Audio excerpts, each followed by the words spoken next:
So today I thought I'd do an update video on PayPal. I know you guys love a PayPal video, and today I thought we'd look on worst case scenarios and what's causing the stock to drop against the positives as well. So I hope you enjoyed the video. Also, a little bit of a side note, this is my second time recording the video. I recorded the video and the microphone must have been a little bit too close to my mouth because there was too much popping on the sound. So I'll put the microphone in a different position for this video and hopefully it sounds okay. Let me know what you think in the comment section. Let's get on to PayPal, and I've got to say, PayPal for me is looking such a golden opportunity out there at the moment in the stock market. And if you actually look at the stock in the last 5 years, for the last 5 years the stock is actually down now 33%. So if you bought this stock in 2018, you are actually down on this stock. 5 years ago you're down on this stock. And I know we went to crazy values in 2021 and I thought the stock was overvalued. But surely the fact that we're actually below CV prices and the fact that we're now lower than 5 years ago, that's absolutely bonkers to me. And I've got to say, on this point of view, I'm just going to tell you a little story. I hope you don't mind about it. But I remember starting investing in the stock market and 2016, 2017, I looked at PayPal and thought, this stock's doing absolutely amazing. It looks a pretty good valuation. The growth is really good. And the stock was around $50 at the time. And I remember looking at it as thinking that's a really good opportunity, but nobody were really talking about it. Nobody was saying that's a really good opportunity. And I was thinking, maybe I'm missing something here. I've only been in the stock market for about a year in that time frame. And I'm thinking maybe I'm just missing something. Anyway, from about 2017 through 2018, 2019, the stock continued to rally and the stock was actually up over 100% in that time frame. And when the stock got up to $120, all of a sudden everyone came out of the woodwork and said, oh, PayPal's an absolutely amazing stock. It's an amazing business. You want to own PayPal. And it's like, hold on, why are you all doing this now when the stock is $120? Where were you all in 2017 when the stock was $50? Where were you all from, the IPO time in 2015 to 2017 when the stock did 2%? There was no one talking positive about the stock, and that's exactly the point. Sentiment. If the stock goes up, all of a sudden you'll notice that stock comes the best stock ever. But yet when the stock was down low, nobody wanted to own it, or everybody was talking negatively about the stock. And that might actually give you flashbacks. That might actually give you flashbacks to this stock, Meta. Meta was a stock that everybody mostly liked in 2021. All of a sudden this stock went all the way down to $80. $80, nobody out was talking positively about this stock. Everybody was saying, oh, it's a dead platform. Oh, the costs are too high. The Meta spend. Oh, TikTok's going to kill off Instagram. Everybody was talking negatively about Meta, about $80. All of a sudden, the stock goes up over 200%. The stock now sits at $300, and everyone goes, Facebook, Meta is a good company. Obviously it was a really good opportunity at $80, but then people weren't saying it was a good opportunity at $8. We're all very quiet, and it's easy to look back on now and then go, that's a really good opportunity. But at the time, there's not many people brave enough to take it. And I'm looking at PayPal right now, and I'm getting Meta 2.0 vibes from PayPal right now.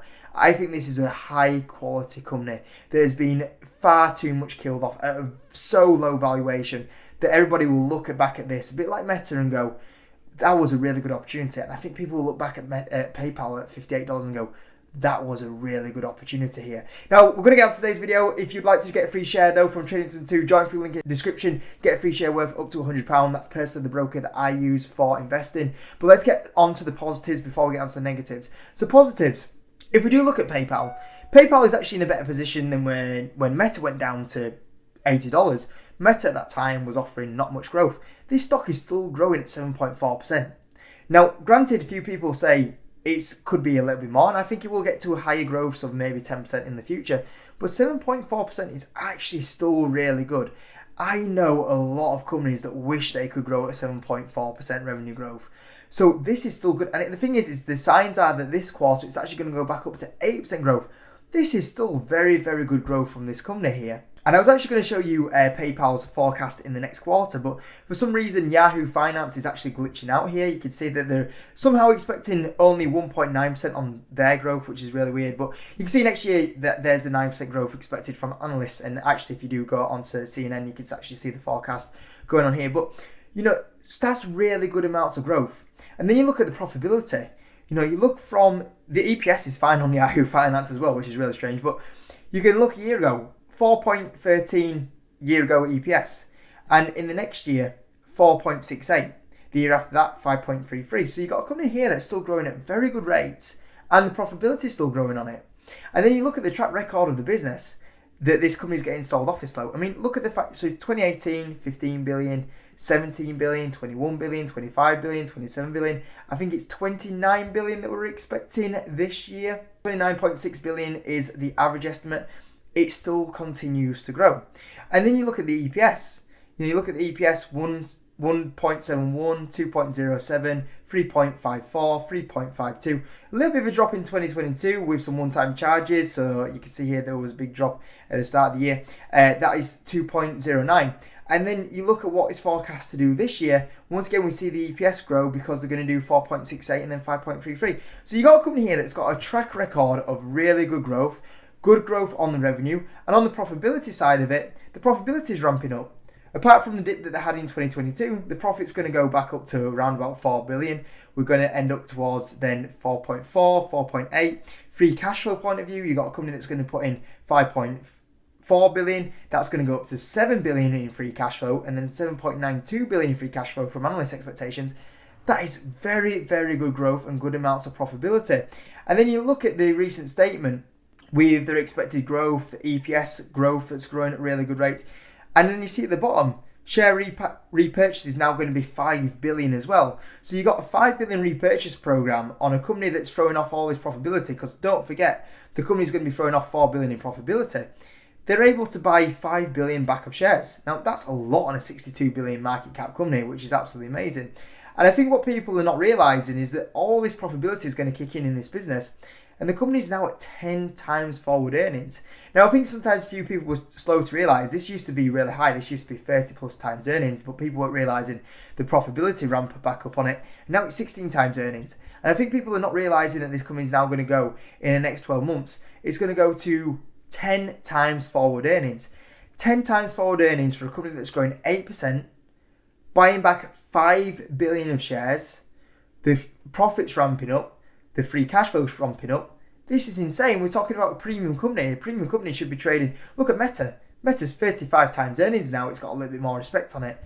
We talk about PayPal. PayPal should be at least a market average company at 20 times earnings, if not even more than that. You know, with growth like that, the buyback, the profitability, absolutely amazing. And you look at all the metrics on PayPal at the moment. If you go from 2019's number, total enterprise value to revenues is a 2. Previously, it was a 6. You look at the EBITDA, total enterprise value was 22. It's now an 8. Normalized earnings, 32, 28, 48, 47, 55, 53, 60, 10. Free cash flow, 26 times free cash flow. 8 times free cash flow. I mean, we're not even talking the point of view that the metrics have dropped to half. We're not even half. They're to the point where they're over a third of what it normally trades at, which is crazy. And I know a few people will say, well, it grows a lot less than what it used to do. Fair enough. But do you put that to a third of what it normally trades at? I think that's absolutely ridiculous. And then you look at the company, obviously fantastic track record, financial health wise, pretty good balance sheet, 53% debt to equity, which is okay. You look at the debt, 10 billion in debt, but they're sitting on 10 billion of cash. So they could basically pay that debt off overnight, which is absolutely fantastic. You look at the insider front, the outgoing CEO in February actually picked up some shares at $76. He bought 2 million shares as well, which obviously really positive. And I guess, you're ultimately looking at PayPal going, why is it this low? Why have you got a company that's growing this profitability, this free cash flow, this revenue growth, and yet it's so low on a historic metric basis? Well, if we have a look at some of the negatives, if we look at what's trying to push the stock down, the big thing that I look at is competition. I hear competition mentioned for PayPal. Now, I'm not sure if people have been on a different planet for the last 10 years, but PayPal has had competition for many years. The same thing happened exactly with Meta. When the share price went down like this, everyone went, competition, TikTok. Meta's dead, Instagram's dead. Everyone's going on TikTok. And now nobody mentions it. And this is the first time I've heard so much competition mentioned with PayPal, and all of a sudden it's because the share prices are really low. Now, a lot of people are saying this competition is coming from Apple Pay. Apple Pay is eating up PayPal. Now, it's not like PayPal has come out, Apple Pay has come from nowhere. This business has been around for 10 years now. It's been a competitor to PayPal for 10 years. It's not like this is a new threat out here, but all of a sudden people looking for negatives to push the share price down, and people saying it's because of Apple. And I just don't believe it. Apple's been around for many years and they're doing a good job, and by far they are a good competitor to PayPal. But people forgetting about PayPal and the amount of services they still offer. People are still going to shop through PayPal. People are going to still use Venmo. People forget PayPal actually own Venmo. People don't realise that PayPal own Braintree, that's growing at 30+%. Another growth that people are completely writing off. So there is a threat out here, but when you're in a multi-billion-dollar industry, you are going to have competition. But the thing is that there's all this market share to go for. There's a massive growth to go for. So there's not going to be just one competitor in this space. You've got to accept competition because it is a very good space to be in. And PayPal have done a fantastic job of this in the last few years. And suddenly people think that they're going to disappear. I really don't think so. And if anything, PayPal, what they've shown is actually that from a monopoly point of view, I won't want to be in PayPal's court, because you're looking, the reason why PayPal's Apple Pay is doing so well is because you go on the phone and you click it and then you get the option to just pay through Apple Pay. Now that's from a monopoly point of view and a regulation point of view, people are going to start coming for them. People are going to start saying, when you click that button, you can't just have Apple Pay on there. You're going to have your options of PayPal, for example. So if anything, this is another positive for PayPal. And the other negative that I've seen used with PayPal is that people have gone, where's the direction of the ownership? Well, that's totally disappeared. Because as we've seen, Alex Chris from Intuit, which I think looks a pretty good appointment so far, we'll see in the coming few months, obviously takes over. So we've got a direction of where the company is now with leadership point of view, and he'll probably set out his path of where he wants to see PayPal go in the next few years. And as a fresh new CEO, he will want to put changes in there. He will want to add new products into PayPal, and that is very exciting. I think this is a good appointment, and that big fear is gone. So I look at the stock here, and I just think that you've got Visa at 29 times earnings here. Great quality company, but PayPal down at 10. Should there be that much of a difference? You got Adyen, even after all the pain that they've gone through, it's still trading at 37 times earnings. You look at the history, what it's normally traded at PayPal, 32, 36, 34, 43, 50 times earnings, 49, 56 times earnings, 70, obviously the share price went a little bit crazy there. Even only a year ago, the stock was 43 times earnings, and all of a sudden now it's going to push it down to 10 times forward earnings. I just think absolutely crazy, and I think this is a really good opportunity here at a historic valuation for a company that's doing still very well after all these tough comps. And like I said, I think with PayPal we're seeing a Meta 2.0 all over again. And if we just have a look at numbers, so today I just wanted to run some numbers, but I actually wanted to run numbers a little bit more conservative than what I did in the last video of PayPal. So this time I put 5% revenue growth. If they do 5% revenue growth, I think that's very disappointing. Still good, a lot of companies would still want 5% revenue growth, but a little bit disappointing. 8% and 10% revenue growth. Profit margins, I've gone 10, 12, 14% profit margins. Now, you've got to remember, this is definitely below what PayPal normally does. If you actually look at PayPal's past profit margins, their profit margins have normally been 14% profit margins. A little bit of a dip there as the eBay situation happened. 14% profit margins, 14%, 19%, 20%, 16%, and it's currently at 14% profit margins. So if they were to dip to them sort of profit margins, same again, I think that would be very disappointing. I think we should see PayPal stay above 14% profit margins. So I've factored in even poor performance on the profit margins. 20 times earnings, I think that's a market average. I think this is a high quality company and it should trade more than 20 times earnings. But once again, being very conservative. And I've put a share buyback in, so the top number is without a share buyback, the bottom number is with a share buyback. And worst case scenario, even if they fail on the growth, even if they have a drop in the profit margin by a third, even if they trade at a market average valuation, you're still going to have some upside.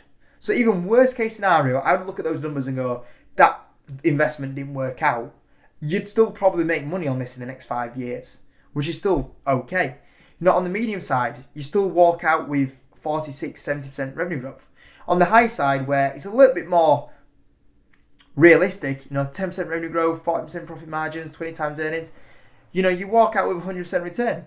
And that's the big thing. If they're able to if we actually update these numbers to what I think they can do, let's say they are able to stick around at, 14% profit margin, which they have historically done. Let's say the market actually starts putting it back at a premium, because I think it's a premium company. If they start putting it at 25 times earnings, that's where you start getting a big blue chip company with a great track record, great balance sheet, with 100% upside, 128% upside, or if the buyback happens, 148% upside, 146% upside, 167% upside. And if the market totally realizes it's wrong on this stock, and let's say they wake up and go, actually, we should buy this, they get excited with the new CEO, the things they start doing, adding into the company, into the products they offer, and they all of a sudden go, oh, meta style, let's put this back up to a better valuation than what it has been. You know, all of a sudden, let's say the market goes, actually, let's put it at 30 times earnings. That seems a lot fairer of a valuation for a quality company like this. Not all of a sudden you're talking mega upside if the market suddenly realizes that it's got it totally wrong. And that's also not factoring if they can get the profit margins back up to a higher rate and make more amounts of profitability. You know, we saw them put in 20% profit margins. Now, if they're able to get to 20% profit margins, you know, you're talking mega returns there. But not to get carried away, but even if it doesn't work out, this investment, I still think that it's got to the point now where at $57, it looks a mega opportunity. And I've just got to the point now where I'm looking at PayPal and I'm thinking, I want to be careful. I don't want to make it too big of a position in case something does go wrong. But I am at the point where I look at stocks that I'm holding and I'm going, I hold Pinterest. Realistically, what's going to perform better in the next few years? Is it going to be PayPal or is it going to be Pinterest? I think it's going to be PayPal. So I'm thinking, well, why don't I just sell off my Pinterest shares so I can buy more PayPal? And that's the point I'm kind of at. I'm looking at all my stocks and I'm generally looking at them going, I can justify selling half of my positions right now to buy more PayPal because it looks such a good opportunity in the next few years. So, I mean, yeah, overall, I think this stock has just been overpunished. I think that we've seen exactly the same repeat. We've seen a Meta 2.0 where everyone says it's a dead company now. It got no growth. It's got no profitability. It's got competition. Then all of a sudden the market realizes, oh, actually this is still a high quality stock with a great track record. I think PayPal's exactly the same. It's buying back mega shares, great balance sheet, great profitability, great revenue growth.